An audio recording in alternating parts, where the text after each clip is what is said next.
Hola y buenos días. It's me, your Spanish teacher, Miss Cacamo. Feliz lunes. Hoy es el 14 de septiembre 2020. It's September 14, 2020. Happy Monday. As promised, I'm going to put out a video filling out this activity. So with this activity, what I wanted to do, my goal was to get us reviewing the verb tenses that we have learned so far and the endings for AR, ER, IR, etc.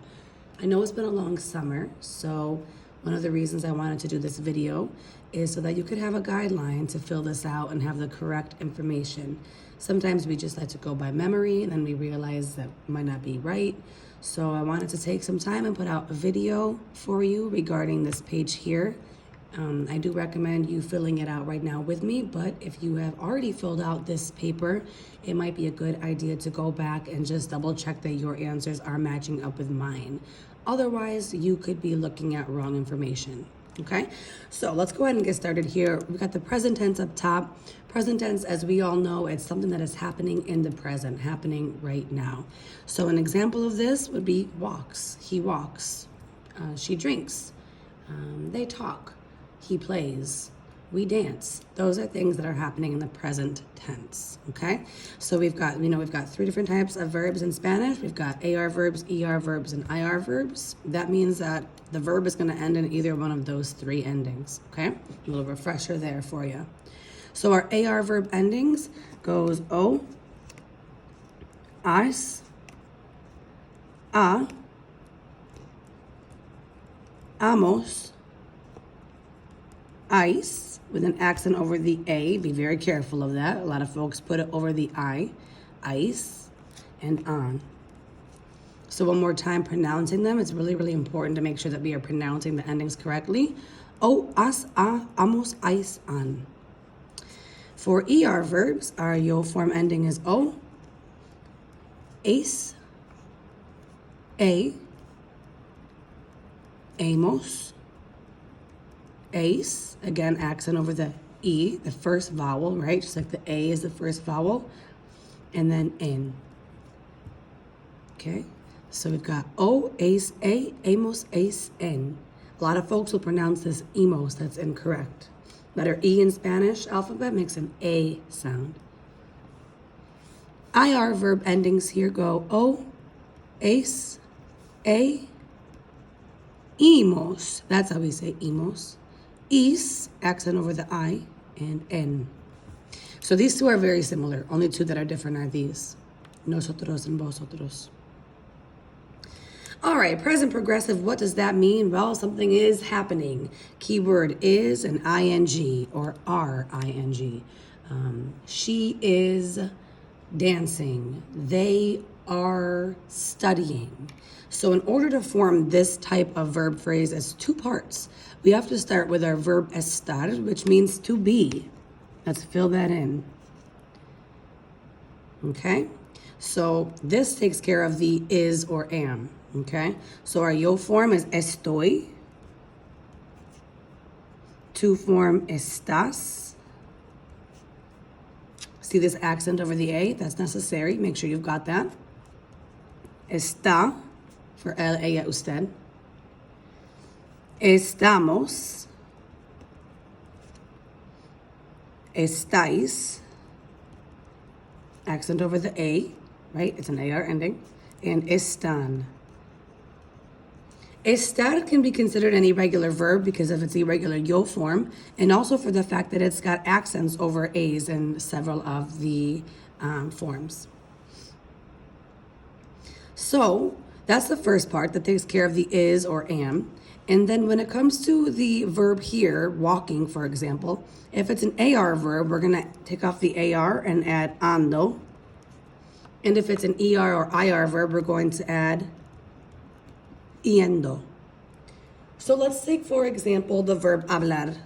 I want to say I am talking because hablar means to talk or to speak. I am is estoy or yo estoy. Our verb to talk is hablar, AR verb. Take off the AR, you've got habl, then you add ando. Yo estoy hablando. Okay? Moving on down to our preterite tense. So, folks, we are going to be practicing quite a bit this year with preterite and imperfect. It's a very, very tricky topic. It's something that I did not fully understand until I was probably in my freshman or sophomore year of college. That's how intense preterite and imperfect can be. Now, we're in level 3, so we're going to practice a lot and get you the best understanding that you need to be successful in level 3. Okay? So preterite and imperfect, when it boils down to it, folks, preterite tense is like your ed ending in English. So something happened, ed, indicating it's over and done with. Yesterday, I talked. On Tuesday, I ran. So keep in mind, not all verbs will translate to an ed ending, right? Because, for example, we don't say I runned, we say I ran. Or we don't say I drinked, we would say I drank. So not always does it actually translate into the ed ending, but what we want to indicate by preterite tense is an activity that's over and done with. Something happened, done, okay? So for the preterite tense, folks, we separate AR, and then ER and IR get their own chart. So unlike up here with the present tense, where we've got AR, ER, and IR as separate endings, we've got endings for AR, and then ER, IR verbs all take the same ending as well. So our AR verb endings go like this. Aste, o, amos, astais, aron. Okay, take note, we've got an accent over the E in the yo form, which is pronounced A, and over the O, O. Aste, o, amos, astais, aron. That's for our AR endings. ER, IR endings go E, iste, EO. Take note, that accent is over the over the O. Careful of that. Common error is folks will put it over the I. We've got iste, EO, imos, istais, ieron. So for example, if I wanted to say, we'll take the verb hablar, right? If I wanted to say, I talked, right? Like I talked to my friend yesterday. I would say, yo hablé. I talked.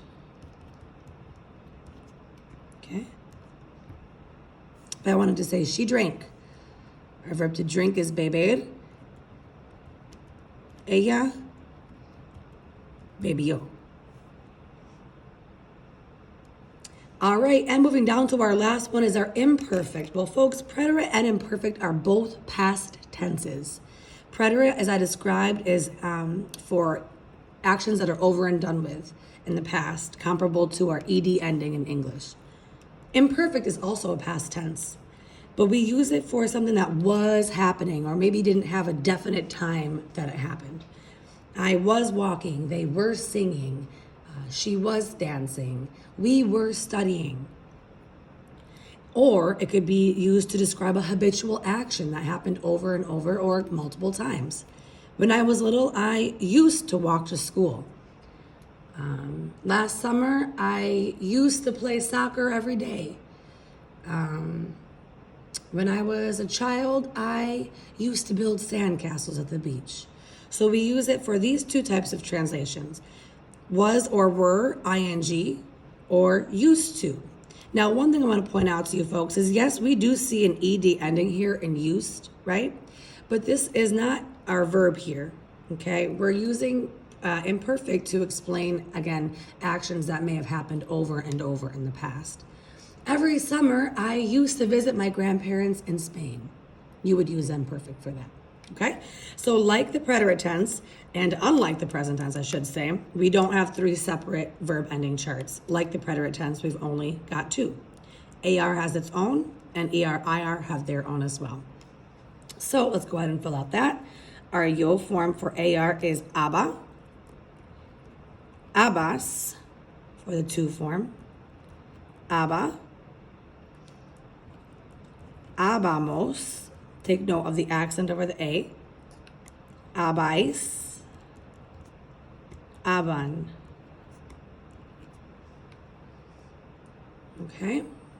And our ER, Ia, accent over the I. There will be an accent over every I. So we've got your form as Ia, Ias, Ia.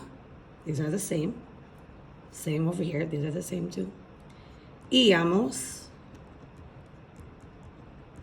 Iais, and Ian. Thank you so much for tuning in to this video. If you have any questions about this at all, please feel free to reach out on Remind or email. Muchas gracias.